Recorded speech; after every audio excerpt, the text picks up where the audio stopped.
Listo, ahí ya estamos grabando. Gracias por venir a al volumen 2 de la serie que iniciamos la semana pasada sobre tipos de tumores. Y hoy vamos a ver eh, endodermo, crecimientos tumorales de endodermo. Vamos a entender por qué crecen los tumores endodérmicos y vamos a estudiar los tipos de tumores según sus cualidades en un poquito de histología correspondiente a esta capa embrionaria y a la funcionalidad tumoral. O sea, entendamos que el tumor no aparece por un error de la naturaleza, ni tampoco por mala suerte, ni por herencia, ni por cosas del destino, ni porque Dios lo castiga. ¿Ok? Son programas sensatos, biológicos, con pleno sentido.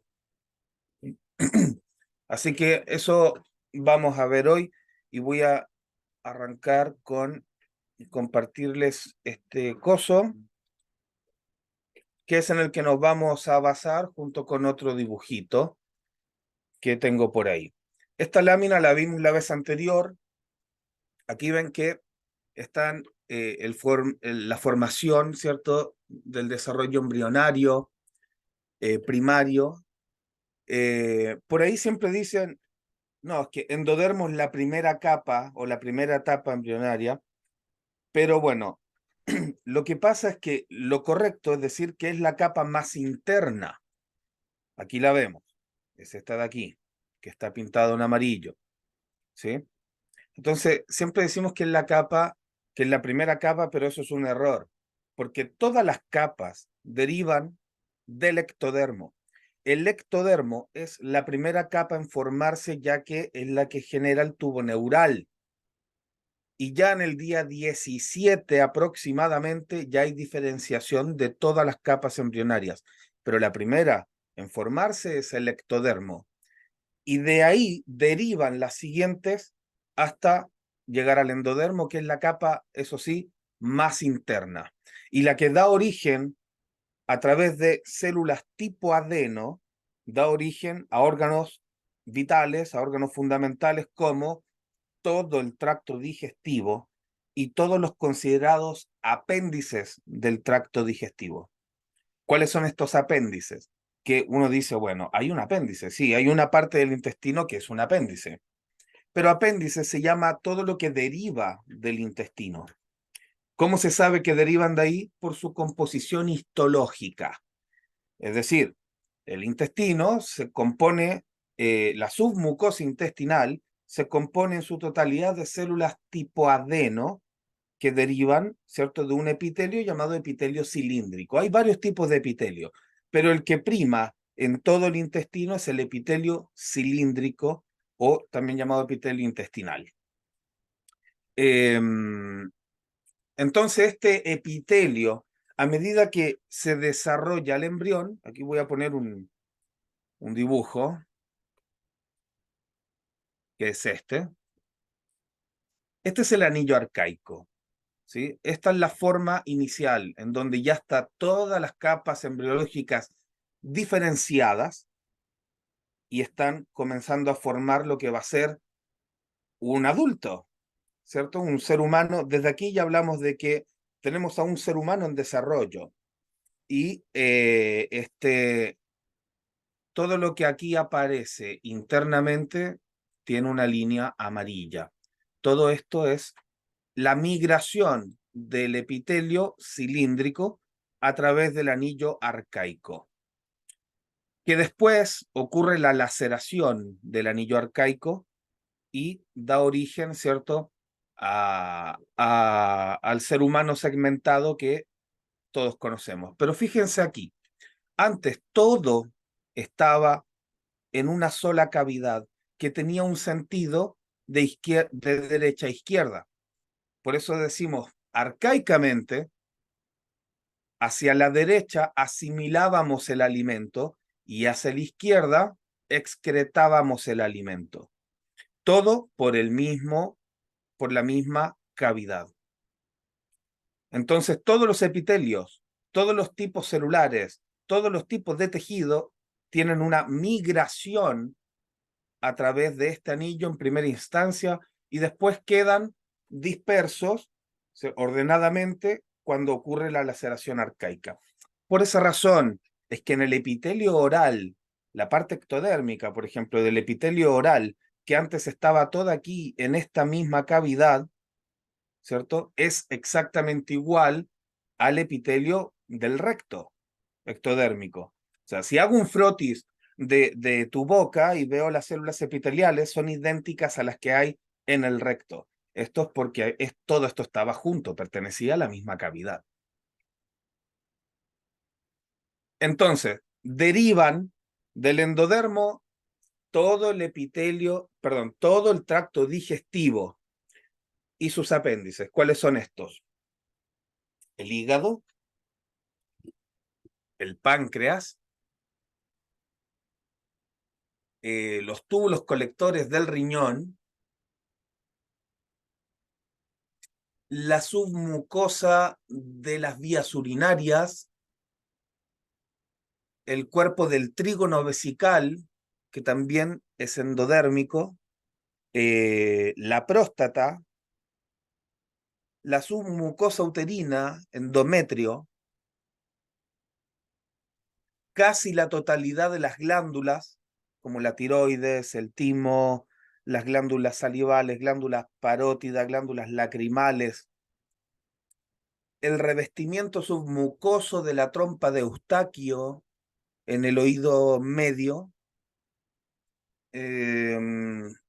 amígdalas, toda la submucosa oral y toda la submucosa de la cavidad retrofaríngea, el tracto respiratorio, que también tiene células cilíndricas, del epitelio cilíndrico, y también células caliciformes que también se originan en esta capa embrionaria. Todas las llamadas submucosas derivan también del endodermo. Y todas estas estructuras están controladas por el tronco cerebral, como aparece acá. El tronco cerebral, aquí en color amarillo, y aquí todo el coso digestivo, más sus apéndices, ¿cierto? Se controlan desde tronco cerebral. Bueno, aquí hay que hablar de, antes de que nos metamos, ¿cierto?, de lleno en los tipos de tumores según su cualidad y según su funcionalidad, tenemos que hablar del tipo de conflicto, ¿sí? ¿Qué hace que un ser vivo, y vamos a tratar de hacer una comparativa también entre lo que es el reino animal salvaje y el comportamiento muchas veces cerrado, antinatural y antibiológico del ser humano, eh, que conlleva justamente a un conflicto endodérmico? Los conflictos endodérmicos se llaman conflictos de bocados vitales o conflictos arcaicos vitales. Aquí siempre lo vamos a ver relacionado a este concepto que es el bocado. Básicamente es atrapar un bocado o expulsarlo, como viene siendo la función arcaica desde que éramos un anillo.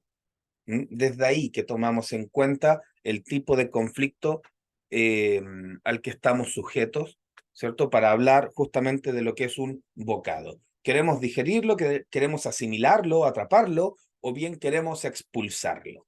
Esas son las dos necesidades biológicas fundamentales en el endodermo. Entonces, considerémoslo así, este bocado puede ser auditivo, ¿cierto? A través de la trompa de Eustaquio, que tiene células del epitelio cilíndrico, que tiene células tipo adeno, arcaicas, ¿cierto?, que derivan del endodermo. Así también un conflicto visual. Entonces uno se pregunta, ¿cómo puedo tener un bocado visual o un bocado auditivo? La necesidad biológica u olfativo, la necesidad biológica es la misma. ¿Quiero atrapar esa imagen o quiero expulsar esa imagen? quiero atrapar esa información auditiva, ese bocado auditivo, quiero escuchar ese gracias, o no quiero escuchar ese pedazo de pelotudo. ¿Mm? ¿Quiero atraparlo o quiero expulsar lo que escucho? Y a nivel olfativo es lo mismo. Ah, ¿quiero atrapar esto que me huele bien o quiero deshacerme de este bocado olfativo de mierda, un bocado fecal? Hammer utiliza el término bocado fecal o bocado de heces, que es justamente la funcionalidad que había en el anillo arcaico, ¿cierto? Todo era o alimento o heces. Por ende, se absorbía o se excretaba y ya está. Así de simple es en el papel. En la naturaleza salvaje, ¿cierto? Que es esta naturaleza de la que definitivamente tenemos muchísimo que aprender. En la naturaleza vemos una simplicidad en esto. ¿Mm? Los animales, ¿cierto? Tienen muy claro este asunto para la supervivencia. El bocado vital es el alimento, es respirar y es reproducirse. No hay más. Es decir, hay periodos de escasez en algún lugar geográfico, ya sea por una sequía o por una inundación o por migración de las manadas. Y entonces los animales locales hacen un conflicto de escasez del bocado. El alimento se fue, el alimento no está, el alimento escasea. Y se activan programas para asimilar o para bien eh, activar un sistema de almacenamiento de los nutrientes en hígado, por ejemplo, en algunas glándulas. Entonces, eso ante un conflicto real de que falta el alimento, falta la comida, falta el agua, son cosas vitales, importantes. Ese es el bocado vital en la naturaleza y que en nuestro organismo, ¿cierto? En nuestra humanidad, sigue repitiendo el mismo patrón. El comportamiento biológico no varía, el comportamiento biológico sigue siendo el mismo. Lo que varía es el nombre que le dimos al alimento vital, al bocado vital. Para el ser humano hoy en día, el bocado vital ni siquiera es la comida. El bocado vital hoy en día es un puesto de trabajo, es un sueldo, es un teléfono nuevo, es un auto nuevo, algún coso que esté de moda, eh, un ascenso. El bocado vital ha cambiado de nombre, pero nuestra biología no entiende de eso. No entiende nuestro hígado, por ejemplo, que tú necesitas desesperadamente alcanzar como si fuera algo vital el nuevo iPhone. Eso no lo entiende. No hay manera que tú le expliques al hígado que el iPhone tú no te lo puedes comer.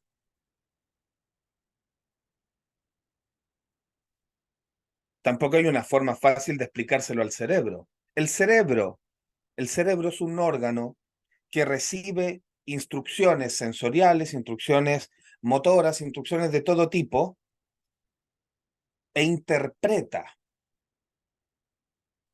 Al cerebro le llegan órdenes. No es el cerebro quien razona. El cerebro es un órgano que inicia comandos, que inicia acciones, que inicia hiperfunciones o atrofias o lo que sea en base a lo que traduce, a lo que interpreta. Señales electroquímicas que viajan a través de los nervios o bien señales que nosotros mismos le damos a través de nuestra psique. Nosotros hemos reemplazado una papa o patata, como le dicen en algunas partes, que es un bocado real, vital, ¿cierto? Para un bocado alimenticio y lo hemos reemplazado por cosas. cosas que suman por ahí a nuestra comodidad, para algunos suman lujo, para algunos suman estatus, para algunos suman distintas cosas, moda, no sé, suscriptores. Ven cómo vive esta gente, los youtubers, los influencers, esta gente requiere de eso como bocado vital. Que los vean, que compartan sus cosas, que, no sé, que los vitoreen. Esos son sus bocados vitales. Hemos cerrado un poco el camino. Transformamos lo que era un alimento, como esta papa, ¿cierto? Y ahora queremos comer iPhone, queremos comer ascensos, estatus, cosas, barcos, autos, casas. De pronto como que queremos comer esas cosas. Y la gente ha cambiado el sentido de lo que es el bocado vital. No nos olvidemos de esto. Bocado vital es comida. Es lo que necesitas para vivir. Comida. Y de pronto aparece la figura del dinero. Y ahora todo el mundo necesita el dinero para conseguir el alimento. Pero tú no puedes comer dinero. No hay manera de que te comas tus criptomonedas.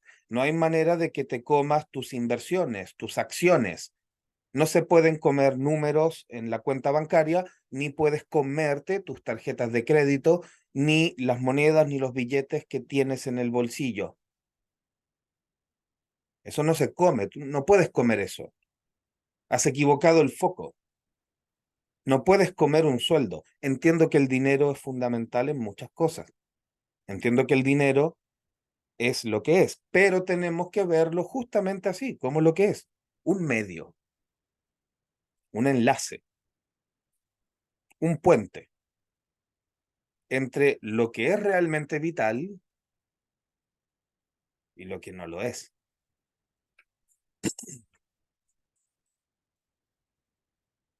Entender esa parte creo yo que es fundamental para deshacerse de algunos cuantos programas arcaicos relacionados al dinero,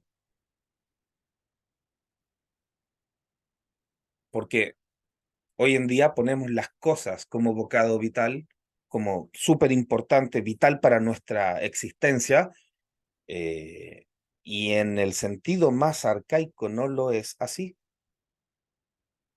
no es de esa manera. Otro tipo de bocado vital, como adelantabas un rato, es respirar, un bocado de aire, bocado vital. Y ojo que aquí también ocurre una dualidad, porque podemos querer atrapar el bocado de aire ante un conflicto de asfixia o un conflicto de muerte, claro. Pero ojo que también podemos querer expulsar un bocado de aire tóxico.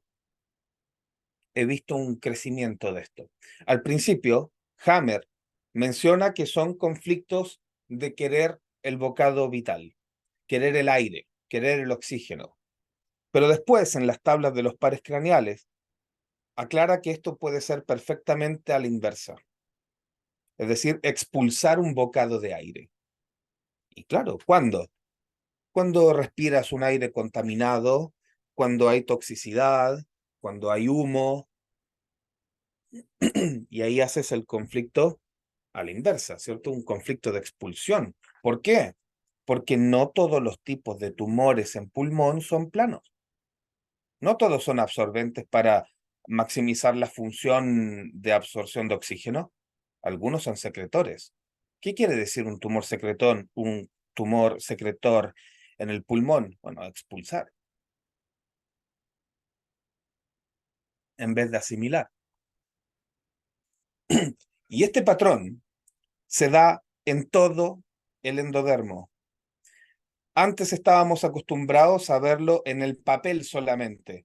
Es decir, con el lado derecho del cuerpo yo asimilo bocados y con el lado izquierdo del cuerpo yo expulso bocados. Pero eso me lleva a una lógica inviable en la clínica. En el papel En el papel sí, en el desarrollo embrionario, mientras éramos un anillo, aplica, absolutamente. Pero resulta que ya no somos más un anillo. No somos más un anillo. Y tenemos formaciones tumorales, histológicas de tipo adeno, ¿cierto? Con función secretora a cualquiera de los dos lados del cuerpo y también planas, absorbentes, en cualquiera de los dos lados del cuerpo. Entonces la clínica no aplicaba. Afortunadamente después tuvimos las tablas de los pares craneales y pudimos comprender más cosas, ¿cierto? Bueno, vuelvo aquí al coso. Entonces, en resumen, bocado vital es todo aquello que necesitamos arcaicamente para sobrevivir. Si nos falta uno de estos bocados... Ah, ¿y por qué la reproducción? La reproducción también es un bocado vital. A veces uno dice, no, para mí no es vital reproducirme. Bueno, allá usted. Pero como especie necesitamos reproducción. Sin reproducción se acaba la especie. Así que es una necesidad vital.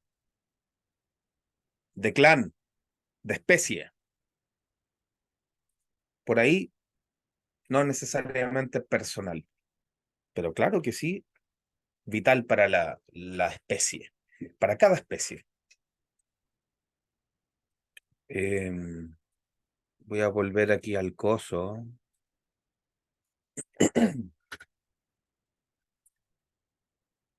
Bueno, en endodermo, es decir, todos los órganos que derivan del endodermo y que se controlan desde el tronco cerebral van a tener una inervación de tipo homolateral.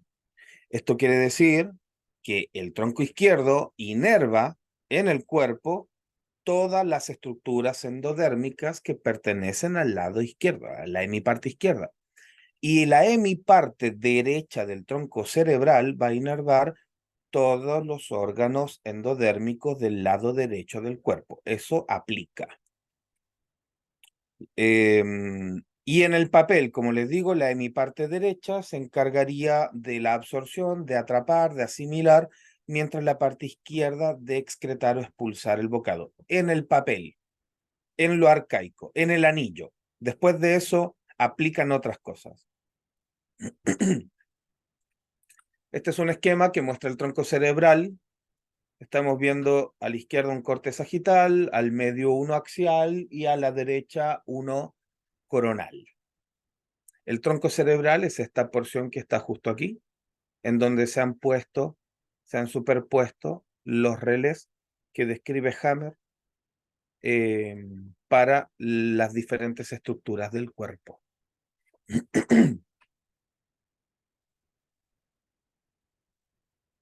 Todos los programas endodérmicos siguen este esquema. Este es el esquema de endodermo de los programas biológicos. Todos los programas endodérmicos hacen una hiperfunción en plena fase activa.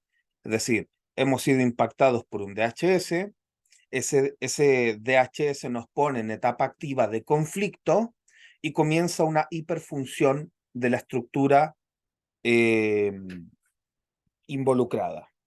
Por ejemplo, ante un conflicto de escasez, hago un programa hepático, un programa de hígado.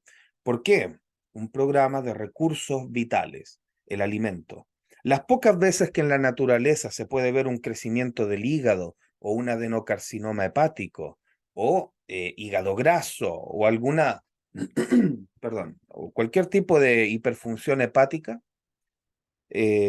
por eso yo destacaba al principio el asunto de la migración de las manadas o la escasez, ¿cierto? Periodos de escasez, entonces hace un conflicto de hígado. El hígado es el órgano encargado de la reserva, entre otros, también tuvo los colectores renales, ¿cierto?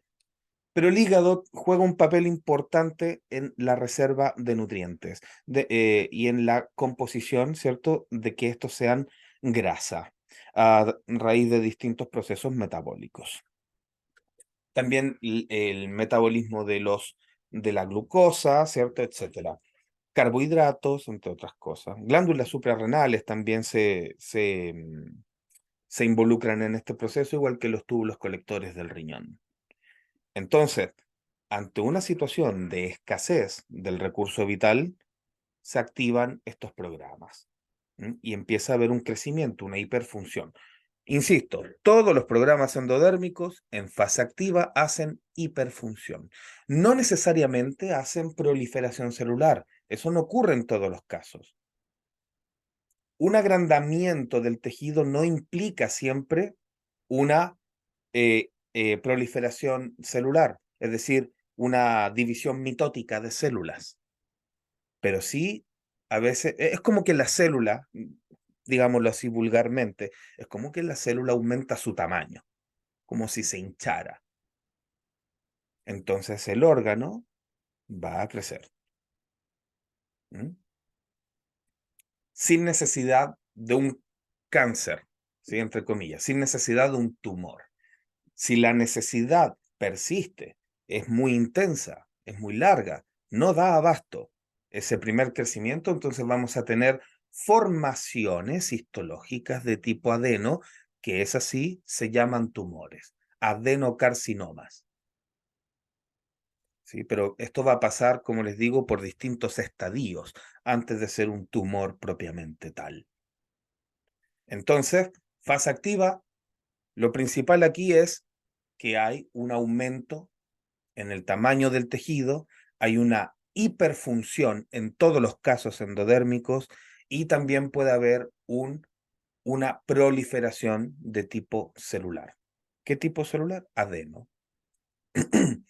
Ahora, esta función va a tener distintas cualidades que vamos a ver en breve, ¿sí? Pero por ahora esto, crecimiento o proliferación celular para una hiperfunción en fase activa. Junto con esto también van a proliferar los microorganismos clásicos de su capa embrionaria. En este caso, en endodermo vamos a tener hongos y micobacterias, incluida también la de la tuberculosis, si es que se tiene. ¿Sí? Porque este, ven que la tuberculosis se ha tratado de erradicar, ¿cierto? Muchas veces. Pero igual persiste. Es difícil ir en contra de la naturaleza. Generalmente no se logra.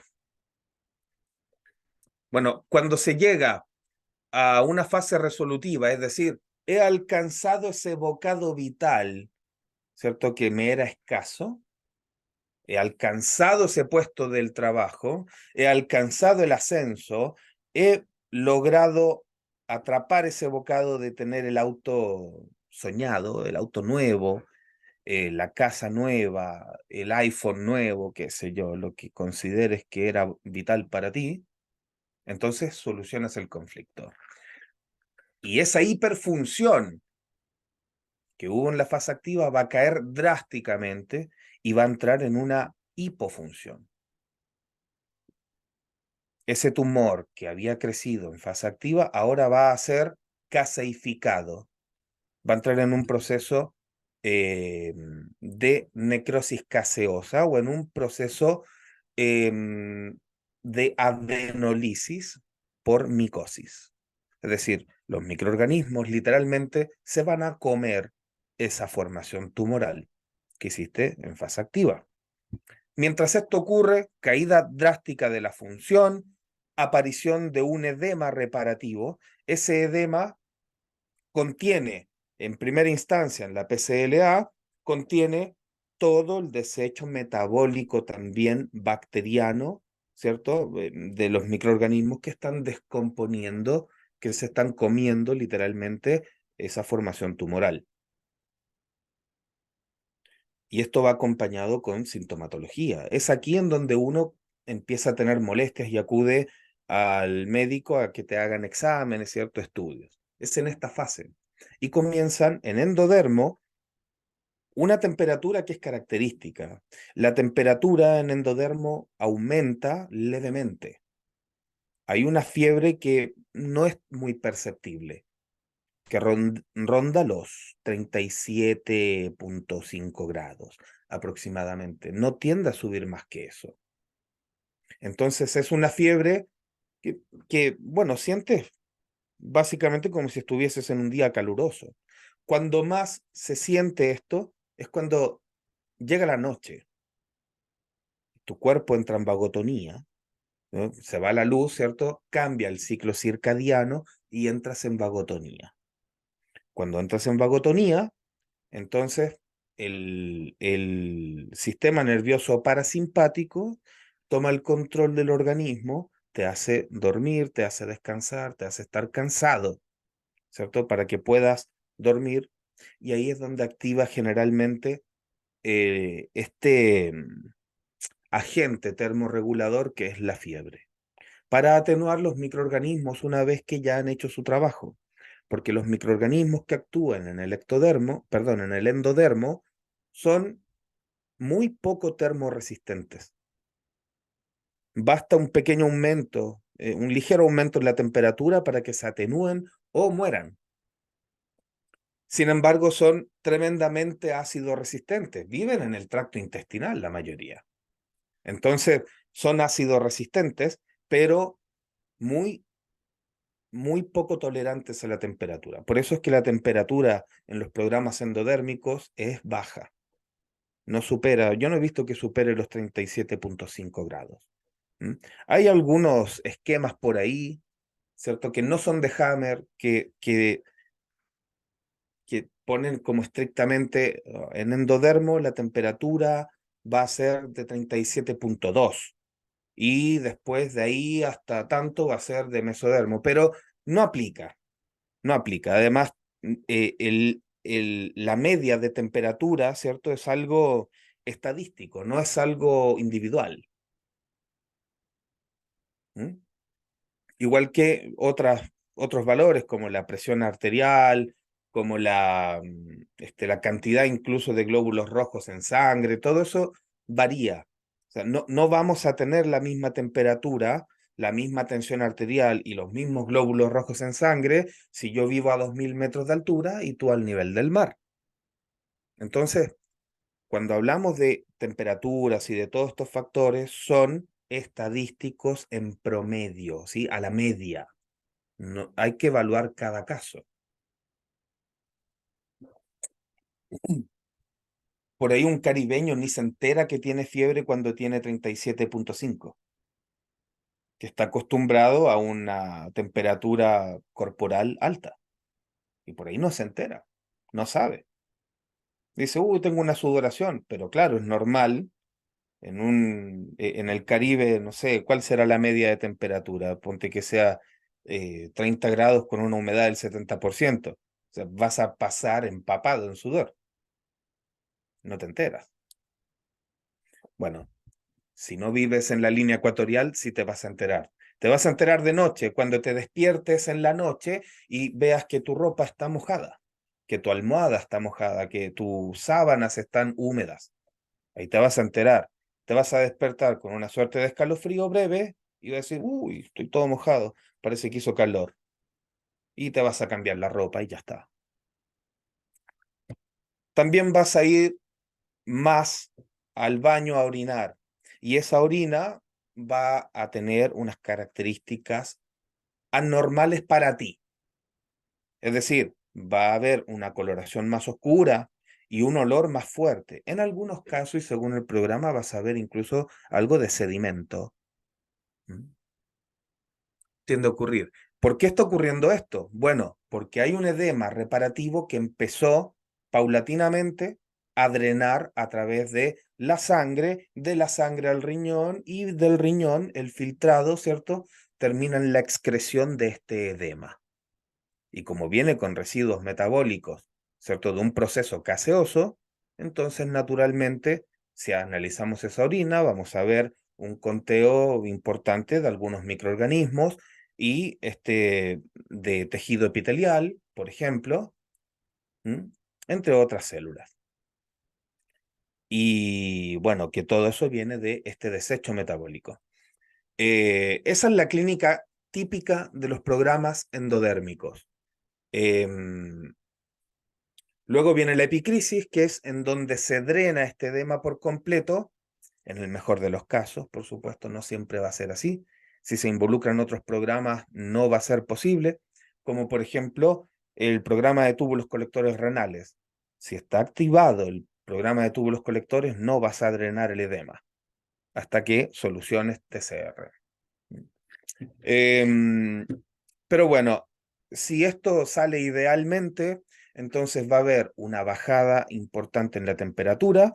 En endodermo se va a sentir como que tiene frío generalizado, ¿sí? Un frío interno en la línea media del cuerpo, no solamente en la periferia, un frío interno que te va a durar unas horas. Las mujeres saben bien de esto.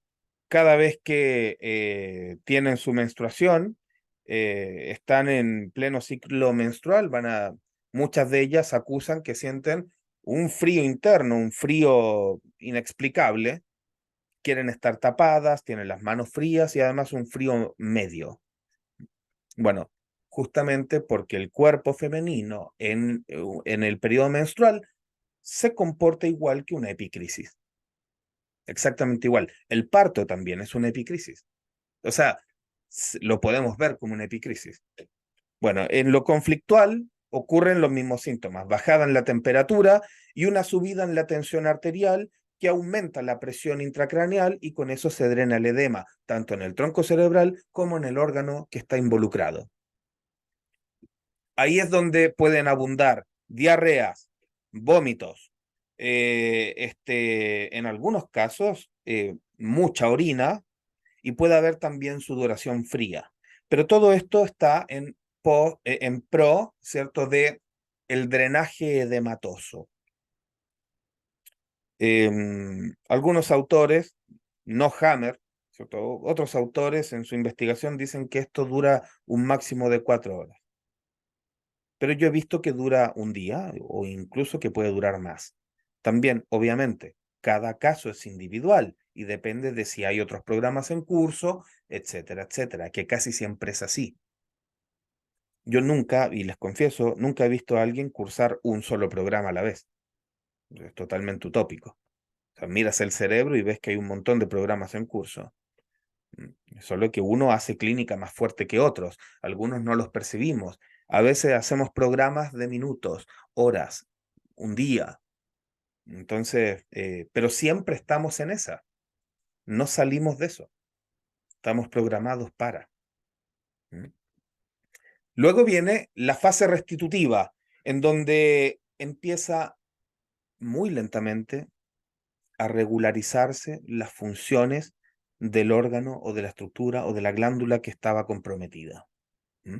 Lentamente, ahora ya sin el edema, comienza a cicatrizar la estructura.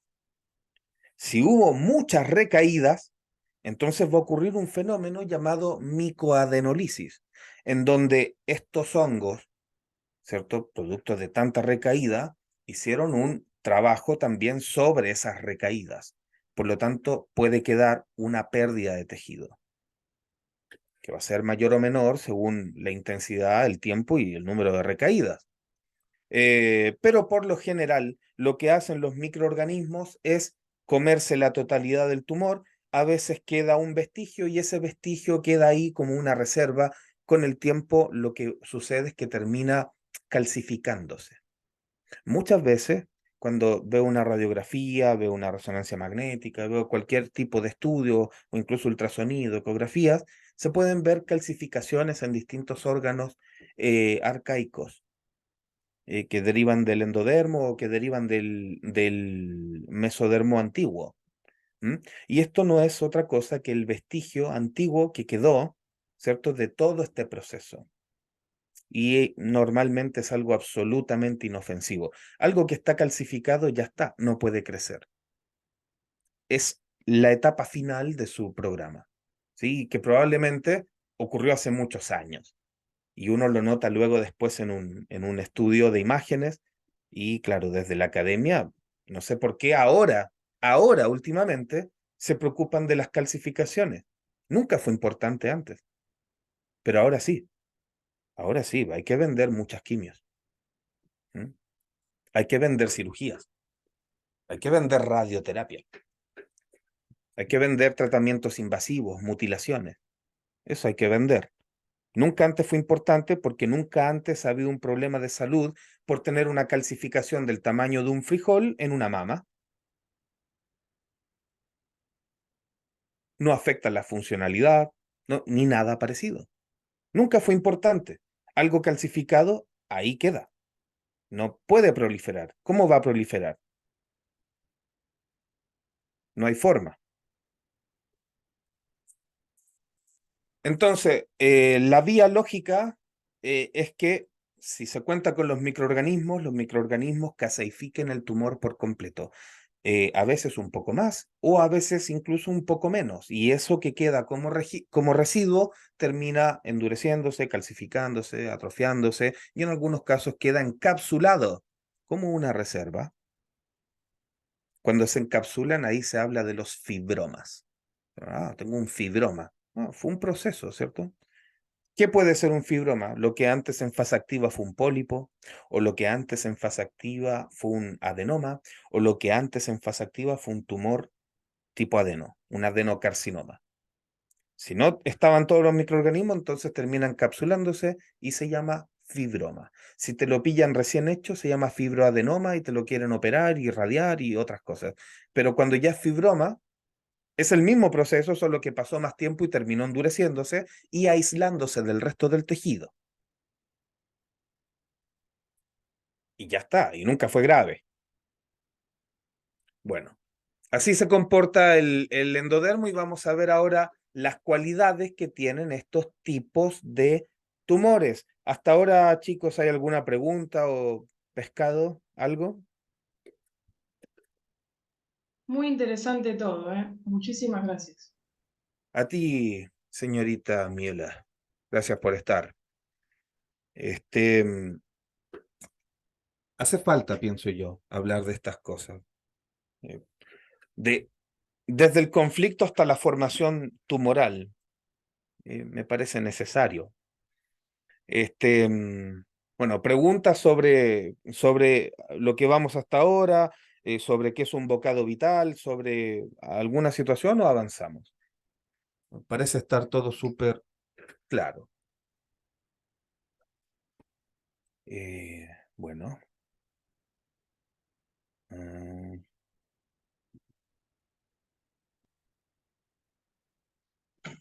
¿irá a venir el pescado hoy?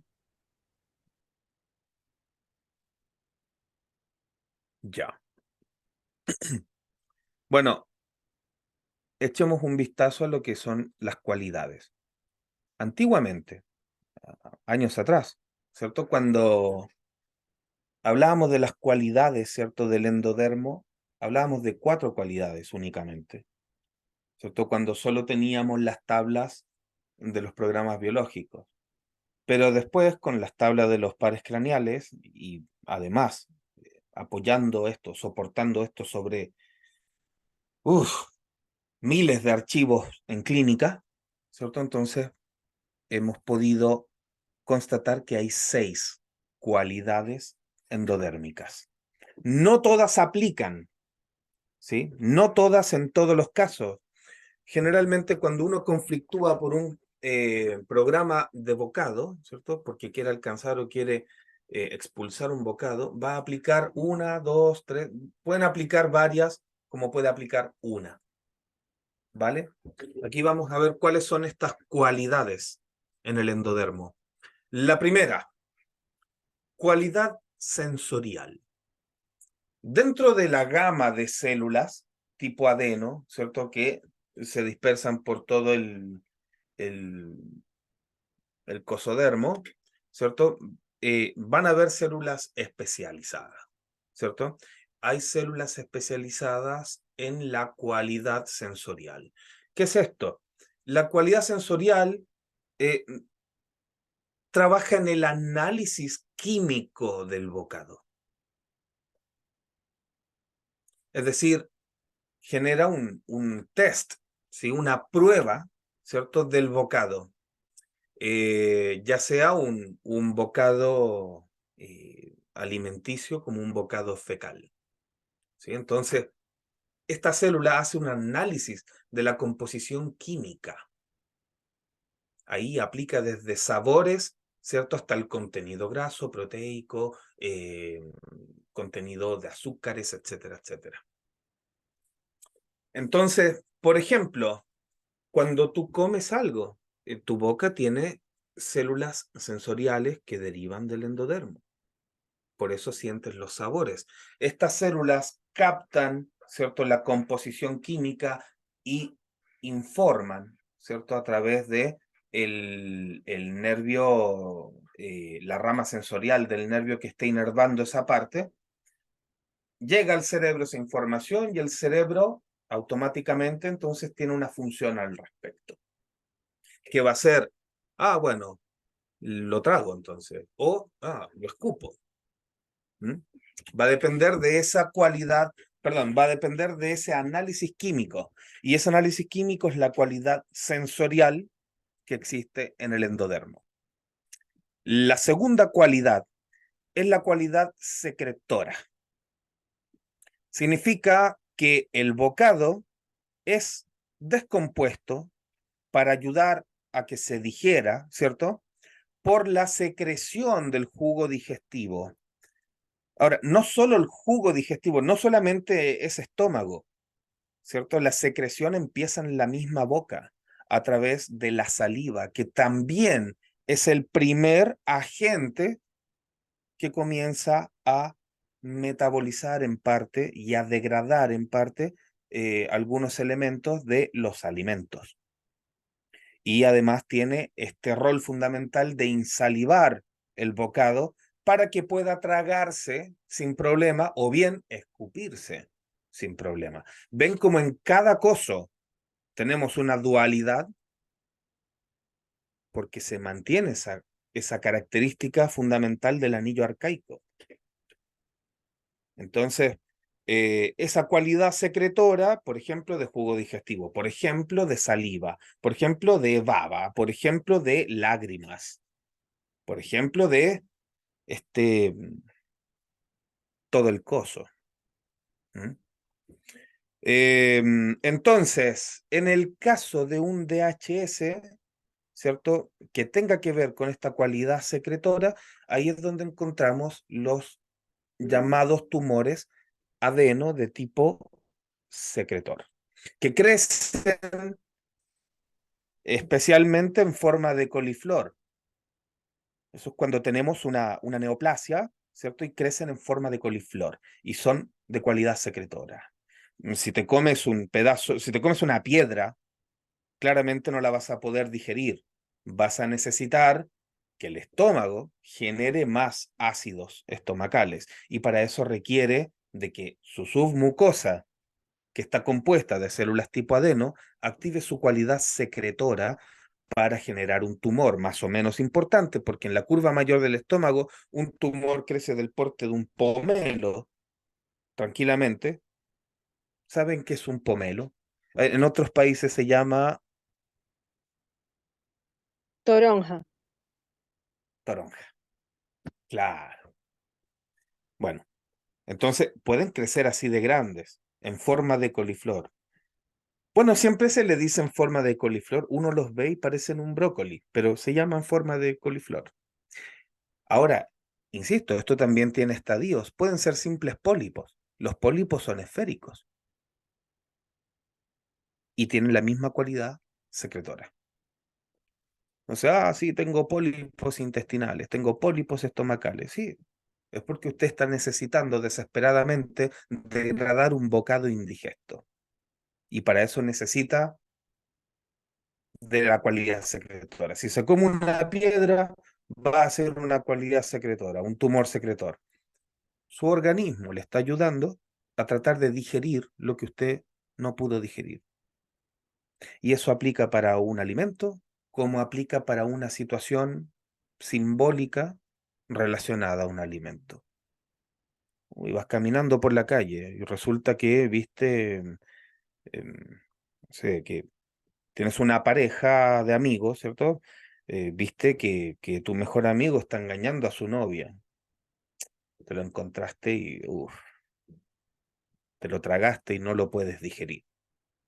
O te has tragado una traición, no lo puedes digerir. Te has tragado un desaire. Te tenían la promesa en el trabajo de que a fin de mes ibas a tomar un nuevo cargo, pero se lo dieron al sobrino del dueño. No lo puedes digerir. Te lo tragaste, sí. Te lo tragaste porque piensas que es necesario proteger ese trabajo.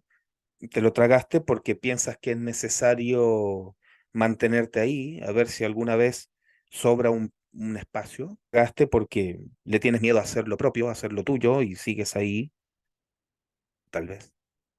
Entonces, por la razón que sea, permitiste tragártelo, pero tu estómago no lo puede digerir. O otra parte del tracto intestinal no lo puede digerir. Entonces necesitas de esa cualidad secretora. Es totalmente sensata. Si lo insensato es que sigas en ese trabajo. En la naturaleza, estos conflictos son muy breves, muy, muy breves. Sirven para lo que sirven. El animal usa a su favor la adaptación y sobrevive.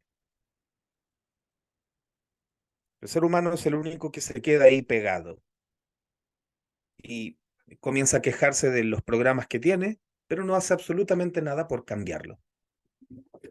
A mí me encanta esa frase maravillosa de Hipócrates, ¿cierto? Cuando en el 460 antes de Cristo, si es que tales fechas existen, dijo que si te quieres sanar, primero debes estar dispuesto a renunciar a lo que te enfermó.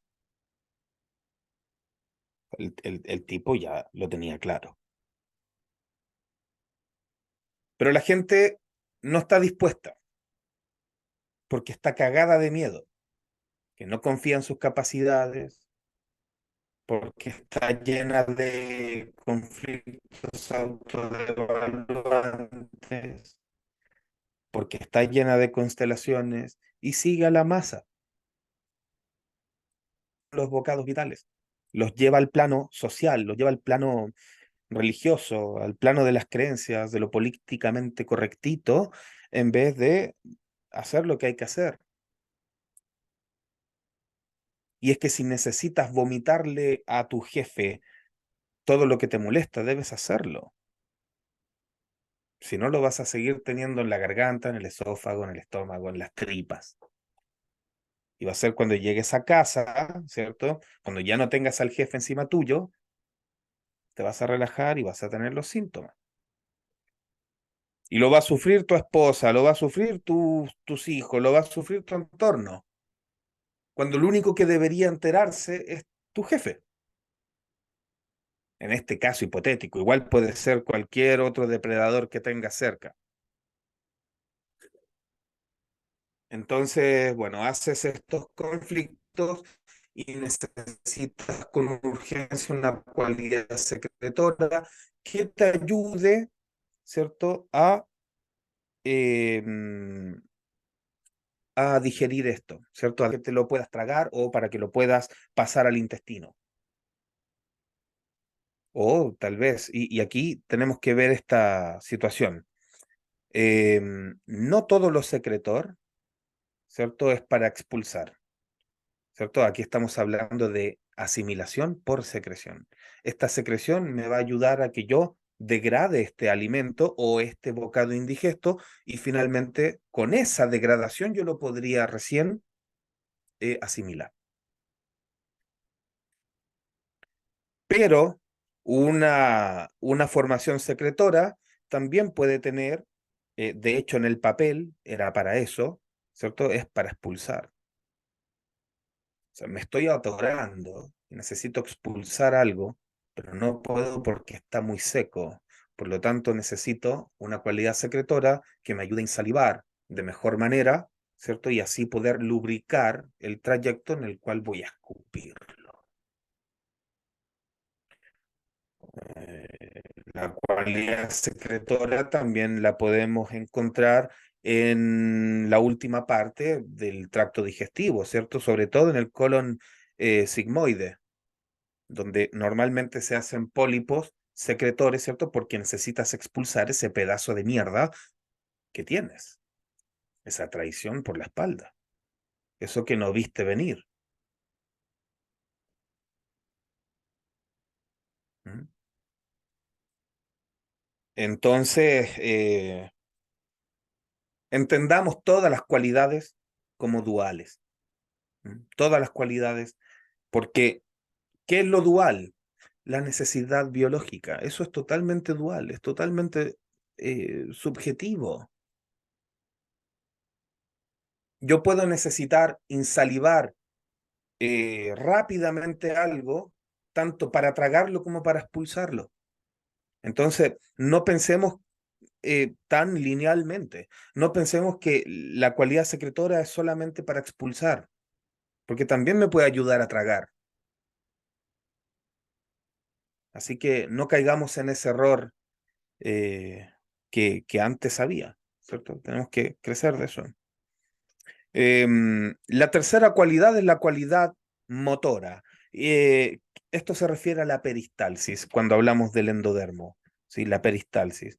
Significa, bueno, la peristalsis es una serie de movimientos de musculatura lisa, ¿cierto? Involuntarios.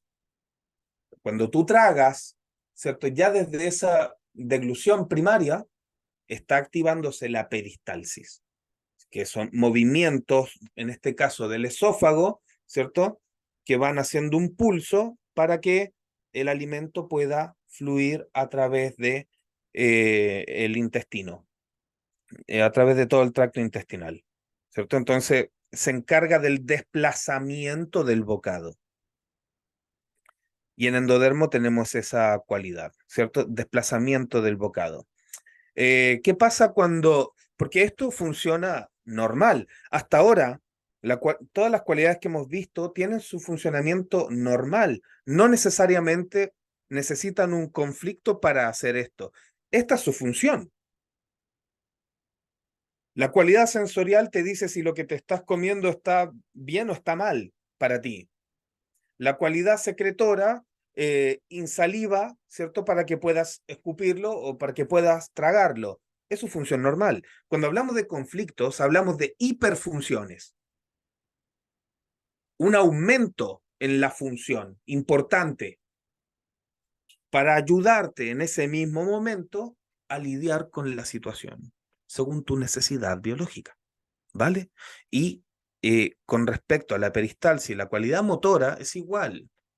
Todos tienen su función motora. El asunto es que cuando conflictúas, entonces se hace una hiperfunción motora. Y esto se llama hiperperistaltismo. Pero tiene una característica, es parcial. Es decir, si yo tengo eh, un bocado real, ¿cierto? Me comí un, un, un palito de queso, ¿sí? Te compras una pizza, ¿cierto? Viste que pides una orden de o alitas de pollo.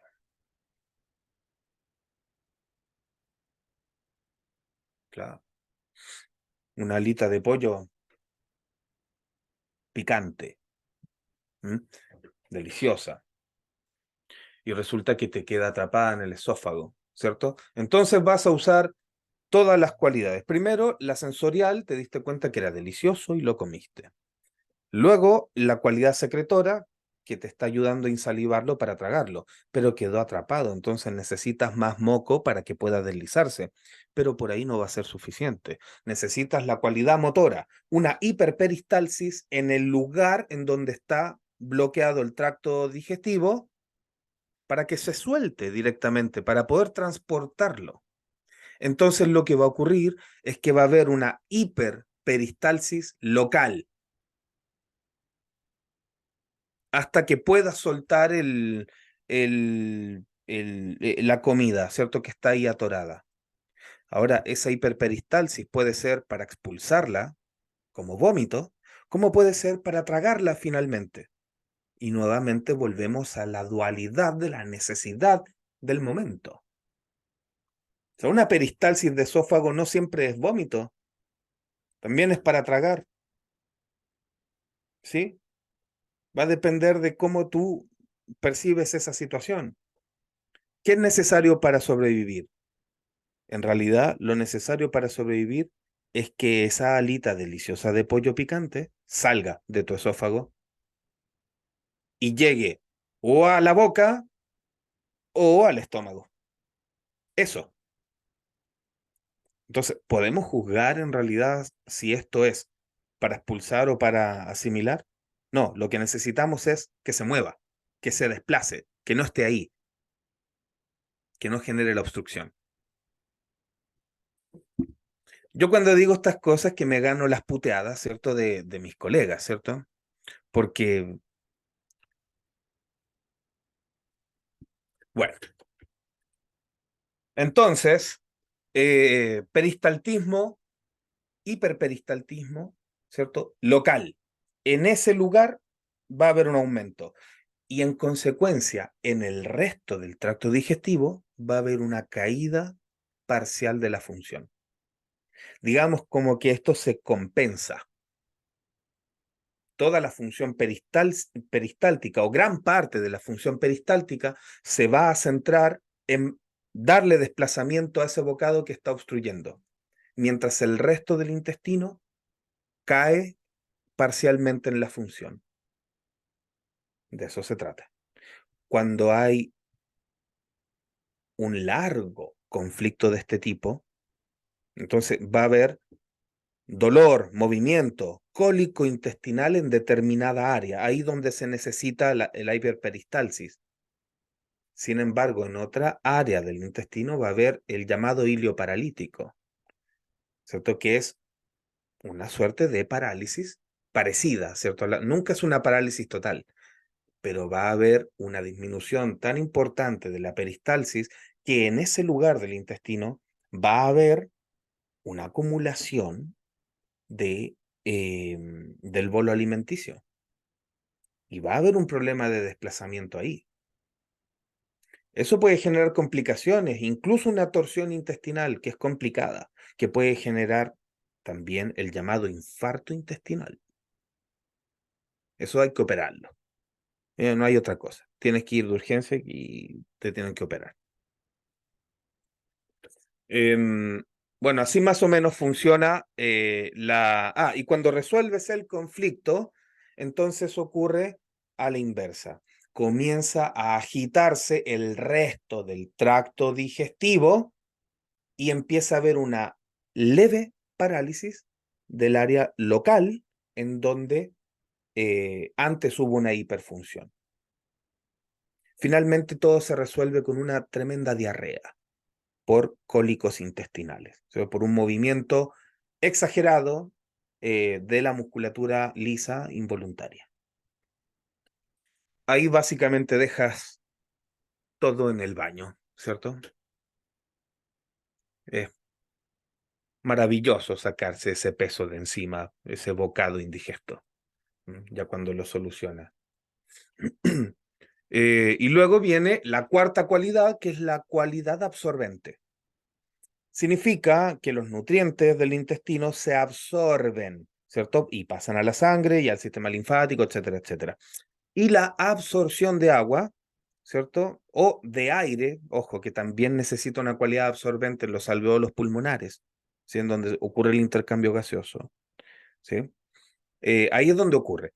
Ahora, esta cualidad de absorción, igual que todas las demás, también es dual. Porque hay cosas que yo les quiero comentar aquí porque en mujeres yo veo mucho esto. En hombres, fíjense que yo veo que si alguien tiene un bocado indigesto, ¿cierto? Los hombres somos más de expulsar situaciones.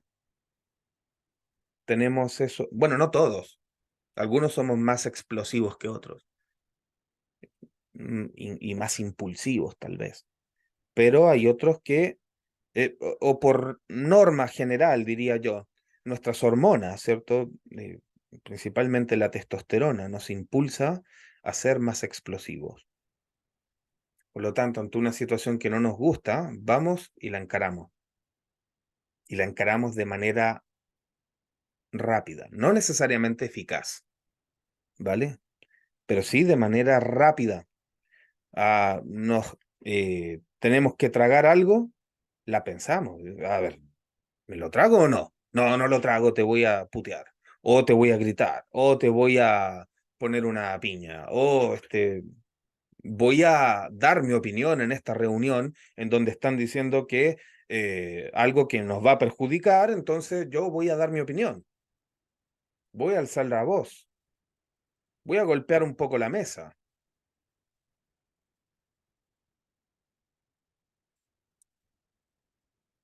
Me peleo con un amigo porque mi amigo hizo algo que me ofendió o lo que sea, qué sé yo. O sea, para la gente que se ofende, ¿cierto? Entonces, bueno, hay que arreglar eso, lo vamos a hablar o nos vamos a las piñas, después nos tomamos una cerveza, bla, bla, bla, como sea. Problema resuelto. Las mujeres, yo veo que hacen más una cualidad absorbente. No es que lo que pase no les molesta, no es que lo que pase no las conflictúe, es que tienen,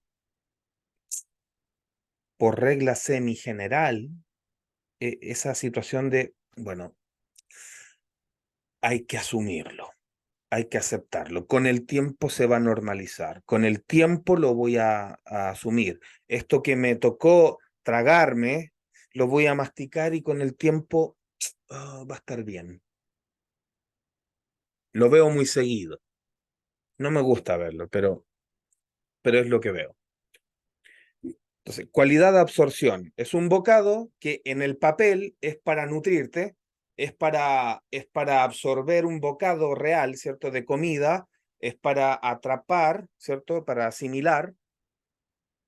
Pero cuando tenemos un bocado indigesto, que lo normal es expulsarlo, a veces lo queremos asimilar y con el tiempo no, nos tratamos de engañar y decir, bueno, ya estoy en este trabajo, no me gusta, pero con el tiempo me va a gustar. Mientras tanto, haces una formación plana absorbente porque le has dicho a tu cuerpo que quieres asimilarlo en vez de expulsarlo.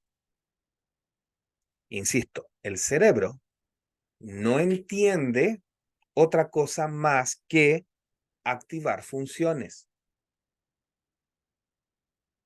El cerebro sigue tu instrucción. Entonces va a hacer el crecimiento tumoral correspondiente a, y en este caso es un crecimiento tumoral de absorción. Tienen crecimiento plano, se ve como una placa, son poco detectables. De hecho, en una resonancia magnética, para verlo bien es necesario contrastarlo. En una TAC también es necesario contrastarlo. Si lo quieres ver orgánicamente, no en el cerebro no tienes que contrastar nada, ahí va a estar. Pero en el órgano, si quieres ver qué tipo de formación, vas a necesitar primero verlo por imágenes, que se ve como una placa delgada, en la mayoría de los casos es casi imperceptible, o directamente con una colonoscopía o una endoscopía, toman una muestra y ahí podemos ver la formación histológica, en donde vamos a ver un crecimiento plano del revestimiento del epitelio intestinal. Cuando está en inflamación y en RAIL, esto lo conocemos como celiaquía, como mal de Crohn, como colitis ulcerosa, etcétera, etcétera. Si no está en RAIL constante y hace una solución de un conflicto que fue largo e intenso, único, entonces se llama eh, cáncer de colon o cáncer de intestino. Y lo que pasa es que entra después en caseificación. Literalmente aquí terminas cagando el tumor. Una diarrea hermosa, negra y con un olor muy fuerte. Sí, negra porque ocurre que cuando tienes una formación plana en el tracto intestinal alto, eh, y después comienza el proceso caseoso, son tumores que por lo general sangran muchísimo. Uno mete, por ejemplo, ahí la endoscopía o la colonoscopía y apenas tocas, hay un sangrado importante de ese tumor cuando está en caseosis. Claro, porque está endeble, ya no está duro, porque se lo están comiendo las micobacterias y los hongos. Entonces tú lo tocas un poquito y empieza a sangrar. Y ese sangrado después es absorbido por el mismo intestino, ¿cierto?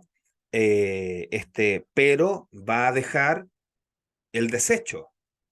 Y el desecho de la sangre es negro. Entonces por eso es que haces diarreas o haces esta caca que le llaman melenas, ¿cierto? En donde son sedimentos oscuros, son placas oscuras. Sí, es básicamente el tumor que lo estás desechando. Porque cuando es en las vías bajas del intestino va a haber un sangramiento rojo brillante. Pero si es en las vías altas pasa todo el proceso digestivo la sangre. Entonces por eso se ve de esa manera. Entonces, la cualidad de absorción forma tumores tipo adeno de crecimiento plano y tienen la cualidad absorbente. Luego existe una quinta cualidad que es la cualidad excretora. Esta cualidad significa que el intestino excreta toxinas y otras sustancias indeseables, ¿cierto? Hacia la sangre o directamente por el tracto intestinal, ya está, en la medida en que no pueden ser excretadas, por ejemplo, a través de los riñones, ¿cierto? Por la orina.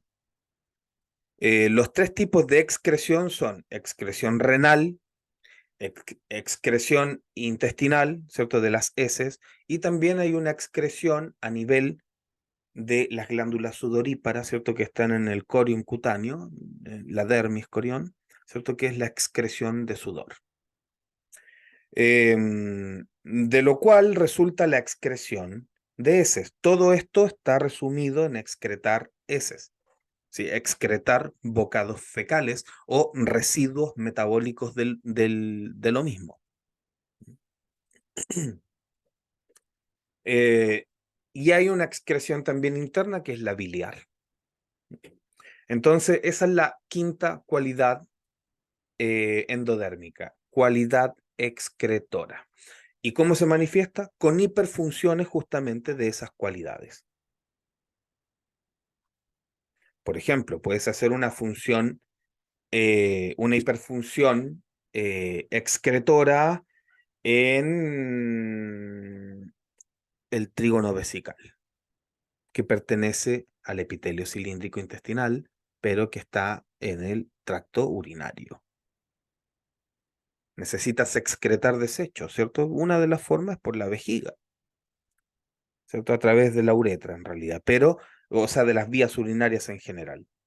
Pero en la vejiga, lo único que tiene capacidad de hacer un crecimiento excretor es el trígono vesical, que es la parte endodérmica, porque el resto del recubrimiento es epitelio pavimentoso, epitelio plano, escamoso y es ectodérmico.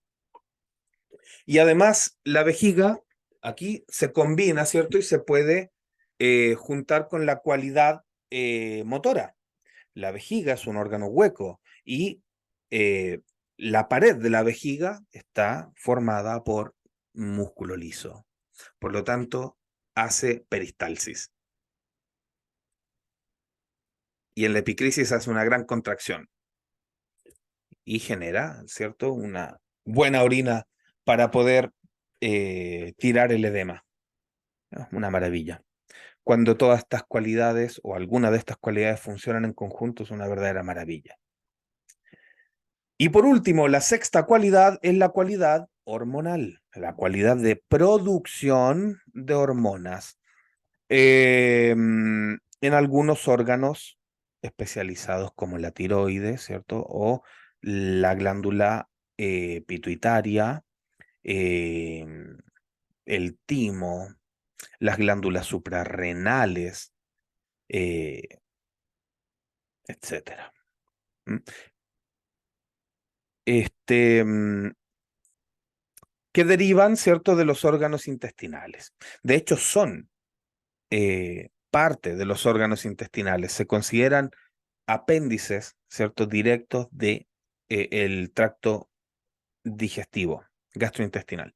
Es decir, una producción de hormonas que afecta todo el cuerpo. La tiroides, por ejemplo, se involucra en todos los procesos metabólicos del organismo, en todos, se involucra en todos. Todos los órganos y estructuras tienen receptores para las hormonas tiroideas. Si hubiese alguno que no, no me acuerdo, pero creo que todos, sin excepción, tienen receptores de las hormonas tiroideas. Estos órganos productores de hormonas parecen tener su origen en el desarrollo más reciente del cerebro filogenético, porque podemos ver que las hormonas también influyen en el funcionamiento de los órganos de otras capas embrionarias. Por supuesto, en principio es cierto que el tronco del cerebro es nuestra parte más antigua, por eso lo llamamos cerebro arcaico, como ya podemos ver en el ejemplo de los alveolos pulmonares, que también son un derivado, ¿cierto?, del epitelio cilíndrico, con células además caliciformes. Hay como 4 o 5 grupos celulares en el respiratorio en general. También están esas células ciliadas, ¿cierto? Las células en forma de cepillo, ahora no me acuerdo el nombre. Tienen un nombre que no es ese que acabo de decir. No me sale ahora. Eh, bueno, el tronco del encéfalo y sus órganos tampoco dejan de desarrollarse. Así es también como lo vemos con la producción de hormonas de muchos órganos controlados del tallo cerebral. Aquí también aplica el hígado, aplican los túbulos colectores del riñón, aplican los intestinos, aplican las membranas submucosas, como el endometrio, que también aporta hormonas, como la progesterona o como la gonadotrofina coriónica, que también deriva de ahí, ¿cierto? Em,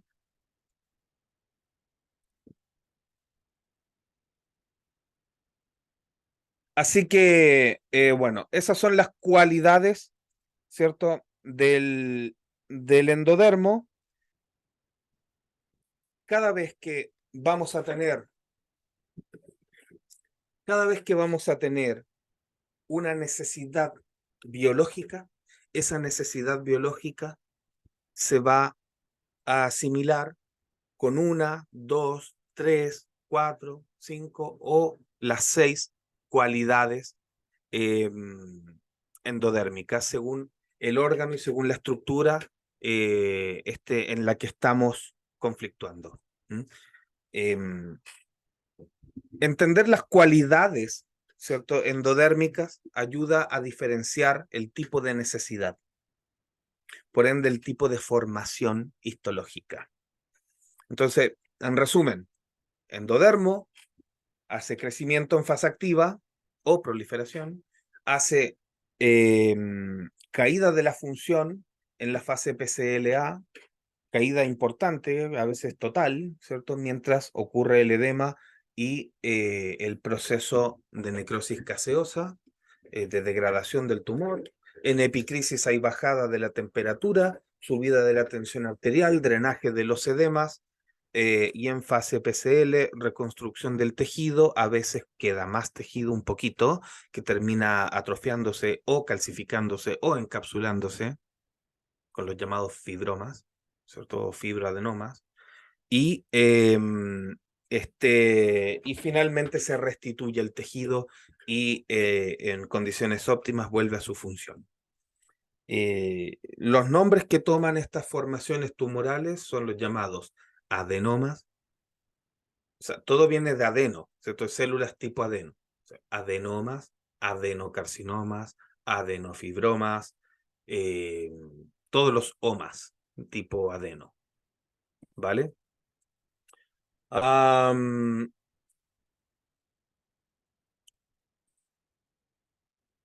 ¿Qué más? Los microorganismos son los hongos y las micobacterias. Y me parece que eso como resumen. Lo más importante de esta tertulia es entender las cualidades y el comportamiento, ¿cierto? Celular, el comportamiento orgánico según la necesidad biológica. Y por favor, saquémonos de la cabeza que solamente con el lado izquierdo expulso y con el lado derecho asimilo, porque esto depende justamente de lo que venimos hablando, la necesidad biológica, porque hoy en día no somos un anillo. Así que dejemos de tener mente de anillo, porque si no, no vamos a salir nunca del círculo. Hay que renunciar a lo que está mal y ver la clínica. Y hay algunos que no lo hacen y eso está mal. No, mal por ellos, no, me da lo mismo. Es mal por los consultantes que se mandan cagadas con eso y está mal. Para enseñarlo o para tratar a alguien o para lo que sea, hay que entender que ya no somos un anillo, hay que entender que los conflictos vitales de la naturaleza no son iguales a los conflictos vitales que tiene el ser humano, porque el ser humano tiene la cabeza llena de pajaritos sociales. ¿Mm? Sociales y políticos, económicos, correctitos en los modos, en las formas, lo que en la naturaleza no aplica. Insisto, un conflicto de bocado vital en la naturaleza es comer.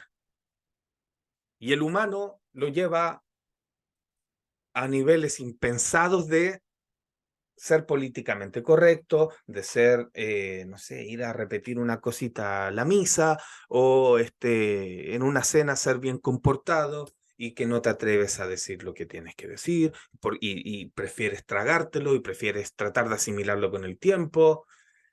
O te lo tragas, pero no lo digieres, y ahí haces un ciclo constante y vienes después con un tremendo tumor intestinal.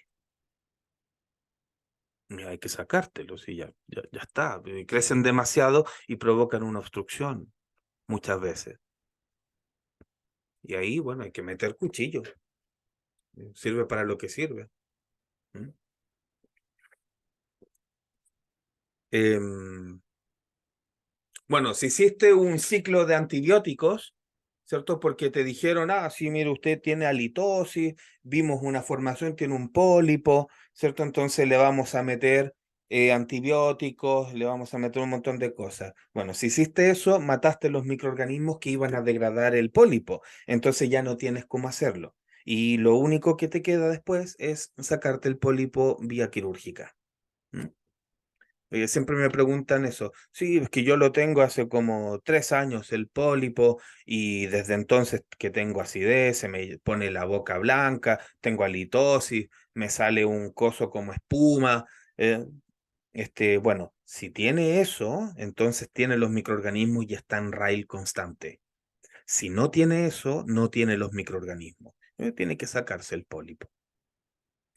Y es que si no lo hace, se va a encapsular y cuando se encapsule va a usar más espacio. Y cuando use más espacio, te va a molestar. Va a ser un coso mecánico ahí que siempre va a estar molestando estructuralmente. Lo mismo con los tumores. Y lo otro es que un tumor, ¿cierto? Que no contó con los microorganismos para degradar en su momento, ¿cierto? Imagínate que no haya llegado a la parte gaseosa en donde se le acaba la función. Entonces sigue funcionando cuando ya no lo necesitas. Claro, no va a seguir creciendo porque ya no estás en fase activa, no sigue creciendo, pero son células tipo adeno. Su inercia natural las hace secretar. Lo vas a seguir secretando. Por eso a veces la naturaleza toma el plan B, ¿cierto? Que es encapsularlo. Dice, bueno, tú ya no deberías estar acá. ¿Qué hacemos contigo? Bueno, te vamos a encerrar. Y en ese encapsulamiento puedes usar demasiado espacio en el intestino. Por eso hay que meter bisturí. ¿No? Señorita Espinosa, ¿cómo le va? Ahí sí. ¿Se escucha? Ujú. Ya. Am, estaba pensando, y tú justo respondiste lo que yo estaba preguntándome, y es que si había alguna forma artificial de entregarle al cuerpo las herramientas para que disuelva el pólipo, por ejemplo. Estaba pensando en que hay algunos reconstituyentes de microflora bacteriana normal que tienen algunos bichos y eso, pero no es eso lo que estamos necesitando. Entonces, si el individuo se somete al contacto de los patógenos, perdón, de los microorganismos que le ayuden a calcificar el pólipo, mm, podría No, ayudarle, ¿no? no, yo no he visto que se pueda. No he visto que tenga efecto, porque los microorganismos que caseifican son los que tienes cuando recibes el impacto, cuando recibes el DHS, ¿cierto? Ahí comienza la proliferación celular o crecimiento celular y al unísono la El multiplicación de crecimiento. los microorganismos. Es- Entonces, si no tienes esos microorganismos después porque te metiste un antibiótico, esos microorganismos especializados, ¿cierto? Ya no los tienes. Y aunque tú metas más, no van a trabajar sobre ese pólipo. Solamente van a degradar la formación, los microorganismos con los que cuentas en el momento del DHS. Yo he a visto ese nivel de especialización. a ese nivel de especialización. Claro, si esto es una máquina perfecta. Lo imperfecto es meter un antibiótico. No, sí, claro. Sí, sí. Ujú. Pero así como los niños se colonizan comiendo tierra, jugando en el patio o dándole besitos a los perros, pensé que a lo mejor podíamos No solo los repoblar. niños, yo hago lo mismo, tengo 38. Bueno, también adultos con corazón de niño. Bueno, pero entonces no resulta eso. No, no. ¿Por qué lo pregunto? Básicamente porque la gente llega a la germana después de haber pasado bajo una decepción de la medicina tradicional, ¿sí? Que no te da respuesta, que no te da solución o que te dice cosas que no tienen sentido. Y a esas personas, habitualmente, la medicina tradicional lo primero es, oh, tiene fiebre, no, infección, antibiótico. Entonces, matan todas las herramientas, pues, ¿cachai? Entonces estaba pensando, ¿cómo podríamos buscar una forma de ayudar? Pero si son con ese nivel de especialización de acuerdo al DHS, no hay mucho que hacer, a menos que tengamos No, no, no. cultivos particulares, Pero aún hagamos así no, cultivos. no tendrían la activación, no tendrían la orden. No, no sería posible. Yo creo que si ya te metiste un antibiótico o, a ver, si tienes un pólipo hace tiempo que sigue ahí funcionando y no tienes síntomas de caseificación de ningún tipo, es claro que es el microorganismo que tenías, para eso ya no lo tienes. Y Mm, si lo agregas, si lo colonizas, tampoco va a hacer ningún efecto. Em, a ver, yo he hecho algunas técnicas, pero no sería ético decirlos aquí. ¿Ya? Pero después te lo digo por privado. pero ya lo hiciste y no funcionó. No, O es si que no hay podíamos algunas cosas que yo pienso que sí se pueden hacer, pero de verdad que no es ético que te lo diga aquí porque alguien lo puede intentar en casa y le puede quedar una cagada también. Es riesgoso. Pero el coso es que en el ya. papel no se puede. No se puede. O sea, ojalá que el cuerpo lo que haga es encapsular y ya. Mm. Eh, si metes más microorganismos, seguramente los vas a tener como una colonia de reserva para próximos programas. Pero, Pero a ¿cachai? ese programa en particular, no recibió la orden desde el DHS en adelante. No hay especialización. ¿Cachai? Mira, lo que estoy pensando es que hay programas de vacunación obligatorios. Entonces, a la población se le obliga a eliminar las herramientas que tiene para poder solucionar esas situaciones. Sí, y ya está, no lo Y tienes. No hay magia que haga un retroceso del coso. Con los años, ¿cierto? Tienes la posibilidad de que tu cuerpo no reaccione ante estos microorganismos y los puedas volver a asimilar. Un proceso totalmente normal. Por eso es que yo me como la comida que se me cae al suelo, por ejemplo. yo también. Además que hay una regla de los 5 segundos o 3 segundos, Nah, algo así. eso no existe. Imagínate las bacterias diciendo, "Oh, ok, mira, cayó la comida, esperemos 5 segundos y la comemos. Si la recoge antes de No, los 5 segundos, entonces de él, pero si no, nah. O sea, cuando era chica había esa el regla. suelo en un centímetro cuadrado tiene millones de bacterias. En el dedo. Sí, sí. Yo Sí, ya, aprovecho de bueno, tener una entonces buena colonización. Yo beso a mi perro, no sé. De vez en cuando me pongo una hojita, un palito en la boca de un árbol. Con suerte no tengo nematodos o platelmintos, ¿cierto? Pero, a lo mejor sí vienes, y no tengo clínica al respecto, no tengo síntomas, pero, es que ya estás eh, acostumbrado. y eso debe ser. Además que como un cerdo, así que no tendría como darme cuenta tampoco. Eh, Así que ¿Cómo bueno, se llama la lombriz solitaria? ¿cómo?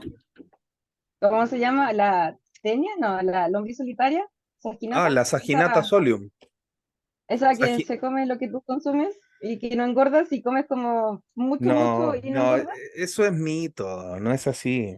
Lo que come el Ah, parásito, bueno, se alimenta de algunos residuos metabólicos, sí, se alimenta de algo y se nutre de un poco de algunos elementos enzimáticos de la submucosa, sí, sí, pero no es que se coma tu comida. No, no ah, funciona así. no sirve para bajar de peso. No, no. Yo he visto una Saginata solium de 4 metros, ¿ah? Impresionante. Son Creo como que una hasta 6, cinta.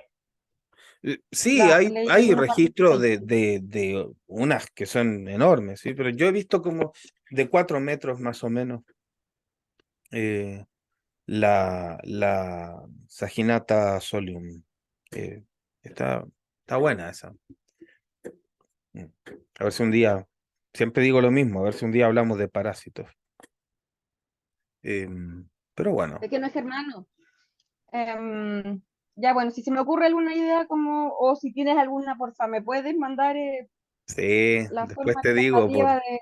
Sí, después te digo por Telegram vale, te cuento alguna técnica de choque. podríamos crear alguna. Ay, bueno. Em, Hola Mara, ¿qué tal? ¿Cómo estás? Hola Igor, ¿todo bien? Dos preguntas. Ahora se me agregó una más. Sobre parásitos no hay ninguna masterclass grabada, ¿no? No, porque no tienen intervención germana, porque los parásitos no pertenecen a los microorganismos que se involucran en los programas biológicos. Los parásitos son animales, pertenecen al reino animalia y no son microorganismos. Son externos. Sí, Pero tienen que ver, por ejemplo, hay gente que se agarra a parásitos y no, tiene que ver con algún programa o con no, alguna... con ninguno. A cualquiera le puede agarrar cualquier cosa. Sí, tal Ah, cual. no. Sí. Bien, gracias. Mi pregunta era respecto a la cualidad excretora, que vos mencionaste que era para eliminar sustancias indeseables, qué sé yo. Había una excreción renal por heces, por sudor y biliar también. ¿Cómo es biliar? Claro, porque a nivel lo que pasa es que es una excreción que se da internamente. Ah, La vesícula biliar, ¿cierto? Va a excretar sus flujos biliares para poder degradar el bocado también.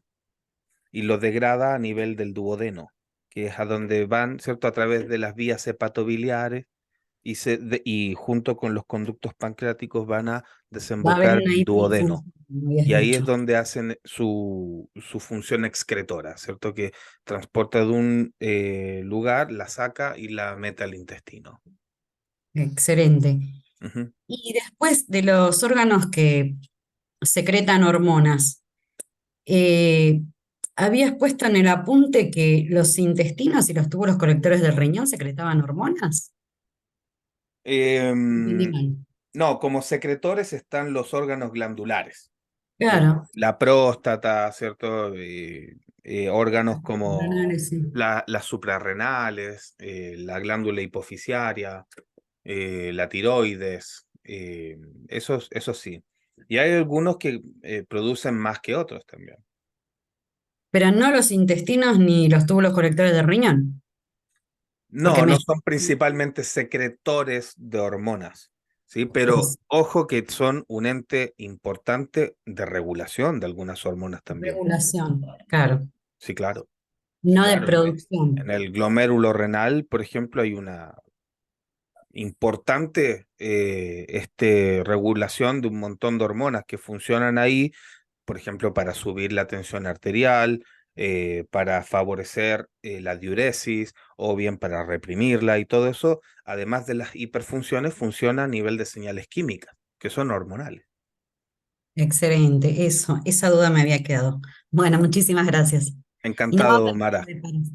No va a ¿Cómo? haber nada de parásitos entonces, Yo quiero hacer algo de parásito hace mucho. El asunto es que hay que entender que no tiene nada que ver con Germana. que no es un programa, claro. Claro, es que hay mucho, sobre eso también hay desinformación. Hay gente que promulga, ¿cierto?, de que si tienes determinado parásito es porque tienes determinado programa y no tiene nada que ver.